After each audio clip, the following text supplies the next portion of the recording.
It's a pleasure to be here, and quite humbling actually to follow the Chief Commissioner and Jennifer. The Chief Commissioner gave a very moving speech. I think we're all very touched by, and Jennifer's very stimulating presentation. It's always difficult being the third cab off the rank. As Michaela alluded, I've just come back to Australia and joined the Centre for Policy Development, and they exist entirely because of a lack of longer term thinking about the policy ideas and actionable policy ideas needed for Australia to tackle the challenges of the 21st century, and I think that's entirely in sync with exactly what this conference is trying to do, and so thank you for including us in the program. I've been given quite a large brief, and I don't propose to catalogue all the different public policy opportunities available in each of those sectors. What I thought I would do today is hone in on one of them that I think combines many of the sectors, both in terms of the ramifications and also the opportunities, and that is youth unemployment. And I want to go to that by first talking about inequality and social mobility before honing in on the youth unemployment challenge. And I think it's particularly important for three reasons, and these aren't reasons why we should be doing it, but just things that I've observed since coming back to Australia. The first two are phrases or sayings, and the third is one that I heard this morning. So the first is jobs and growth, which is what we heard a lot of from both political parties before the last federal election, sort of glib saying about the imperative of jobs and growth and the assumption that they are positively correlated with each other. The second is what we've been hearing a lot of in the last 2 weeks, which is earn or learn, the imperative to younger people to be earning or learning, and the assumption that learning translates to earning. And the final comment was that Julia Unwin made this morning, which is the observation, at least from the big society that she's come from and that I've come from, that the labour market no longer provides the certain route out of poverty that it once did. And so I just want to talk about those three themes in the context of youth unemployment.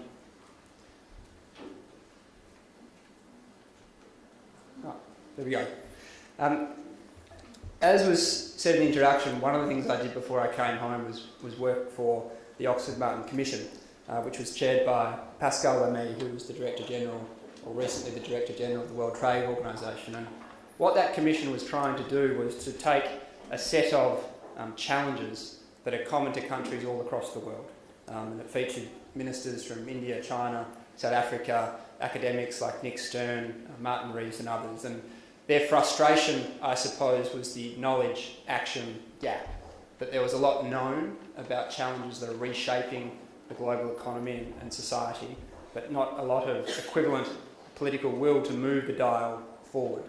And so I want to pick up on some of those discussions before looking at unemployment.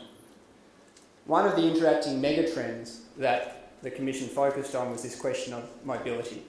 And it's very difficult plucking one of these because, as has been suggested a few times today, so many of the challenges that the sectors confront in this day and age are hyperconnected, both across jurisdictions, across disciplines, and across the different organisations with their government, industry, the third sector. Mobility, though, is a particular challenge, and those of you that have seen the Thomas Piketty book that's come out recently, or Andrew Lee's book in Australia that was released last Christmas on battlers and billionaires, we know that there is a widening inequality gap around the world, including in Australia, and there is a lack of social mobility, that ability to move, to become increasingly mobile and move through the income distribution, wealth distribution, because of the opportunities that are made available to you. Mobility isn't just a question of income or wealth, but they're the two most common frames of reference for it. Globally, you can see by this pyramid, this is from Credit Suisse 2012, there is quite a significant gap. About 0.6% of the world's population hold 40% of its wealth, and conversely 70% hold less than 4% of the wealth. Now Australia, as we know, has been incredibly prosperous, a very lucky, wealthy country. We do not and have not had the same problems around inequality and mobility that we've seen in other parts of the world, especially in Europe, North America, the Middle East and North Africa. However, it is a sleeping giant in Australia. The pamphlet that the Reichstein Foundation produced last week as part of Julia Unwin's visit noted that Australia is the 11th most unequal of the 34 countries in the OECD, and 13% of our population still live below the poverty line. The danger is that even though we're seeing, and this is a chart from the World Bank, many people being lifted into different income brackets through the prosperity that's been generated worldwide over the last few decades, and millions of people being lifted out of poverty in China, India, Sub-Saharan Africa, people are still being left behind. And even though the World Bank and the IMF predict that by 2030, extreme poverty will be mainly confined to parts of India and Sub-Saharan Africa, terrible though that is, the Millennium Development Goals have, in many respects, ensured a huge amount of attention on lifting people out of extreme poverty and trying to address that disadvantage.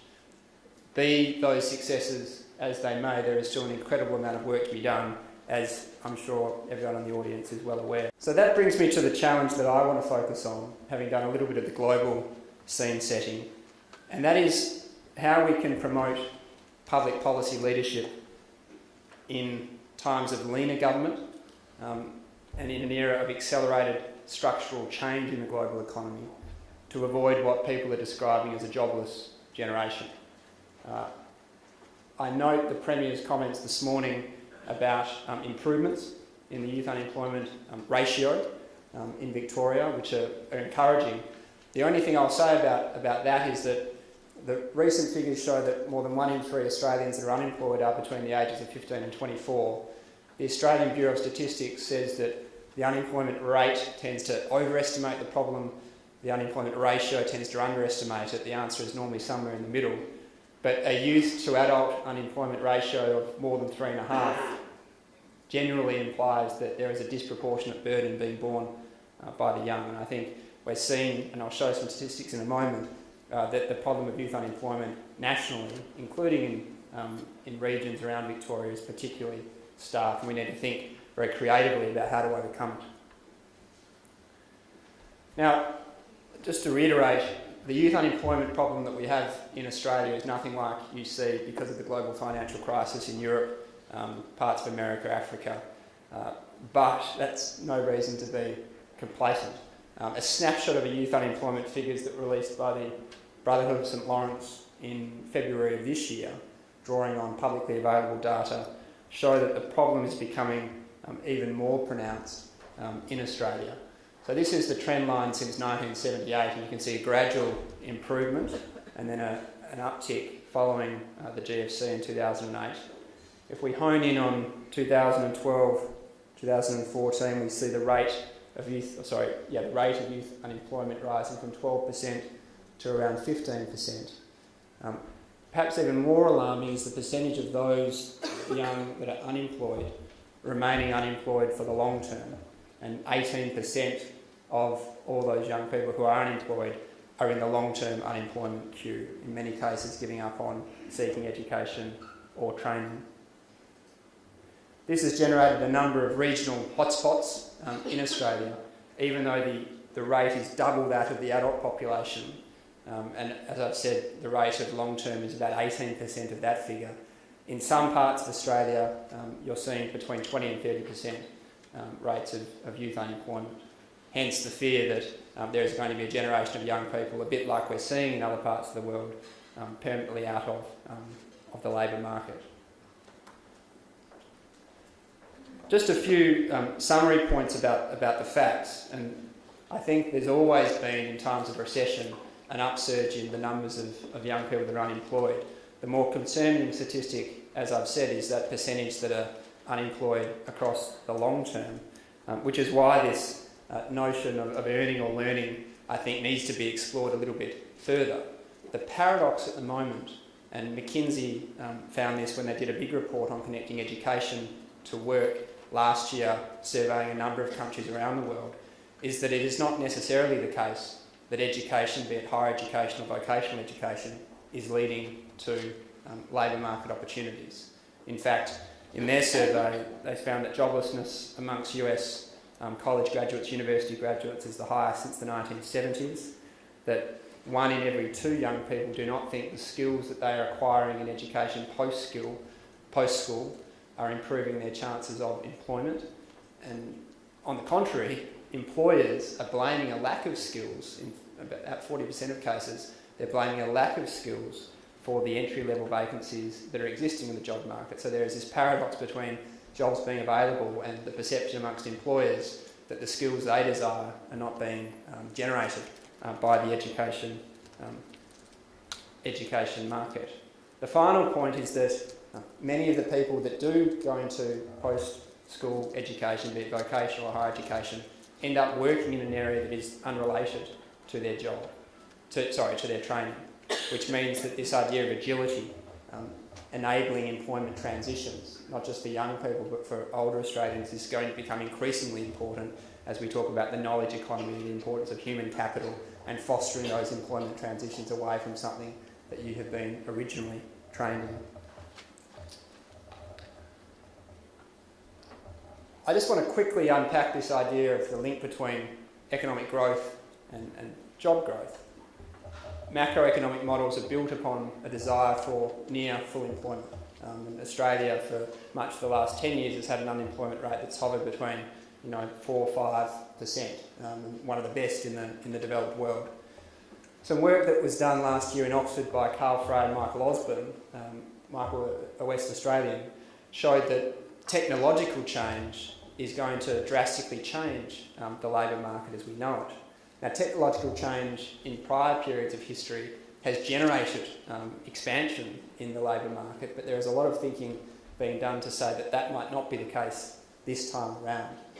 Frey and Osborne found that for the US labour market, about 47% of the jobs that currently exist there will become automated over the next 2 decades, profoundly changing the nature of that workforce. This won't be a one-size-fits-all consequence that will affect different industries in very different ways, but they did point to the consequences that technological change may have so far as particular jobs and services being automated. The amazing thing about technological change in the developing world is that technology, the democratising impact of technology, is reaching poor people faster than toilets and faster than schools. In parts of India, sub-Saharan Africa, it's remarkable. But one of the other impacts of technological change may well be the job market as we understand it today becomes profoundly different. The Frey and Osborne research looked at which professions would be particularly impacted, the probability that they would cease to exist, at least in human form, over the coming decades. And they looked at which industries, which sectors might be particularly impacted by what they described as digital disruption.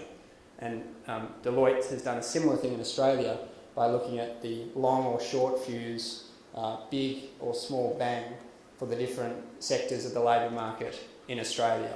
How long technological change will take to impact those industries and what the size of that disruption will be. I only make these points to demonstrate that this assumption that there is an automatic positive correlation between growth and jobs needs to be carefully explored both by academics and those in industry. And I'll give one practical example of this. When Kodak was at its peak, it was worth about $25 billion and employed 140,000 people. Instagram, when it was at its peak in terms of valuation, was valued at $1 billion and employed 13 people. We're seeing in some cases a decoupling between economic growth and between job market growth. And that's not to say that technological change might increase job opportunities in new growth industries, but there is a danger of wealth concentration away from what we have historically seen as labour growth in times of economic growth. And we have to look at that relationship of jobs growth and participation very carefully. The other thing I will say on this front, which is particularly relevant for this audience, is the work of Tony Atkinson at the Oxford Martin School. Now, he's a very well-renowned expert on inequality. He's written a lot about measures of economic progress with Amartya Sen. He's advocated that GDP is the wrong measure, that it should be median household income or something that captures the equality of growth. But Tony Atkinson has been writing recently that employment targets within economies are apt to mislead, and that we should be looking at participation targets that capture the amount of work that is being done in the voluntary sector in the not-for-profit sector, capturing all of those people that contribute to societal productivity that can't be necessarily captured in an economic sense. He's described those ideas as radical, and they are because most developed economies are built upon macroeconomic targets around employment, inflation, growth and so on. But it is something we need to think about as the nature of employment and the nature of job and economic growth becomes impacted by technological change and globalisation. Why is this so significant? I think it's significant in a few respects, both in terms of the ramifications across different sectors and the opportunities that are presented. In terms of the ramifications, the evidence shows that there is a long-term wage and employment scar that exists for those young people who are unemployed at an early age. The figures show about 10 to 15% of wage reduction over the next couple of decades, and I guess understandably or not unsurprisingly, their risks of future unemployment are also much higher if they've been unemployed at a younger age. In terms of crime and justice, there's a lot of evidence that points to the increased rates of crime amongst those sections of the population that have been long-term unemployed, including the young. That's not just in Australia at the ANU, but also in countries that have experienced huge spikes of youth unemployment more recently. And in health, people have talked about Japan's lost decade when they had a huge numbers of youth unemployment after the Asian financial crisis, and the number of young people or the spike in mental illness amongst young people. The same thing has happened in Wales. We've seen some reports from the Prince's Trust earlier this year, and the World Health Organisation has talked about a public health time bomb, given the amount of youth unemployed within the United Kingdom. They're the cross-sectoral consequences of generation jobless. There are also great opportunities, because if you think about what the other megatrends are telling us, changing demographics, interconnected societies, the importance of human capital, of the importance of caring for our ageing populations. There is going to be a lot of demand across the different sectors that those in the audience represent for employment, for that human capital to be used in the areas that we currently service. And I think it's not just looking at the cross-sectoral consequences of large numbers of unemployed young people, it's also the opportunities that are present within these sectors to mitigate that growing number of youth unemployed.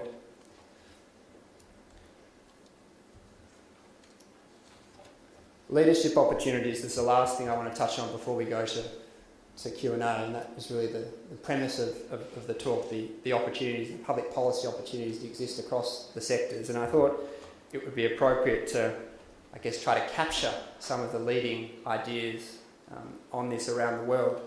The quote at the top is from a young Spanish woman. It was featured in The Economist in 2011. They've been doing a number of articles on youth unemployment. But I think this is a problem in Australia as well. And it's been said to me quite a lot since coming home that there is a real mismatch between the skills that are being generated by the vocational education sector and the higher education sector and what the real economy is in need of. Now, that's not to say that we should connect perfectly educational outcomes with the desires of those in the private or not-for-profit sector, the sorts of skills that they need, but there's clearly a mismatch there, and training is not necessarily converting to earning. I think this is an area where we do need creative coalitions. We need coalitions between industry, between education providers, between the not-for-profit sector, especially in helping with early mentoring, job readiness, job training. I know a number of the organisations here will do internships and those sorts of things. I think, though, it's important that each of the sectors are very realistic about the complexity of this problem. CPD hosted Pascal and me this week for some events in Melbourne, Sydney and Canberra. We had a great session on discount rates with Ross Garneau and Rod Eddington on Monday, the rate in which we discount the future in making decisions about public investment. And the point was made there that because discount rates at the moment are so high, the sorts of infrastructure opportunities in education and health, and even in hard infrastructure like roads and rail, become impractical or unaffordable for governments because those discount rates are so high. We don't value those benefits for future generations as much as we perhaps should. Now, there are many recommendations that talk about the importance of infrastructure, of remedying youth unemployment and giving, clear macroeconomic opportunities to drive youth employment. Now, if things like discount rates aren't being addressed, then that's one side of the problem that is just not picked up by the current literature, that connectedness of the different issues.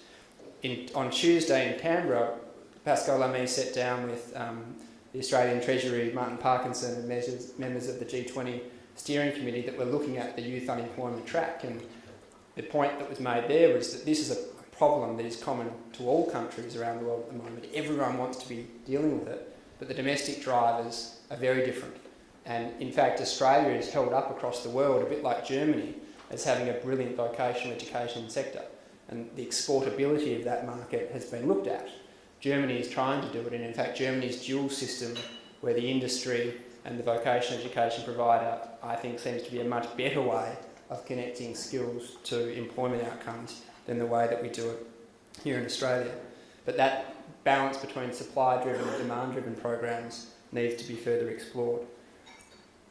Apprenticeships, I think the comment that McKinsey made in their study last year was that in every country they surveyed apart from Germany, the perception was that society valued apprenticeships and vocational education training much less than higher education outcomes, and I think that is something that we need to all be looking at. The paucity of data has also been marked a few times today in the different discussions, and there is a huge lack of data on the effectiveness of educational outcomes, particularly in the vocational education sector, connecting those educational outcomes to work. The International Labour Organisation has recommended wage subsidies, or what it calls youth guarantees, be taken up around the world to prevent this generation jobless, and they commonly take the form of New Start or youth allowance in the way that we have it, wage subsidies for employers that take on the long-term unemployed, innovation entrepreneurship funds to drive new growth industries and use the long-term youth unemployed to drive job creation and growth within those industries. And I think all of those things need to be looked at again in Australia, given the alarming rise in the figures. And that's why I think the decisions in the budget a couple of weeks ago, particularly for the under 30s, leave a very sick feeling in a lot of stomachs because of the perception that this is hitting that section of the population at a time when they need that support most. The final thing is really a macro question. It goes back to the work of Amartya Sen and Andrew Leigh and Tony Atkinson. And a lot of Australian politicians through the years have talked about changing the measures of economic progress in Australia.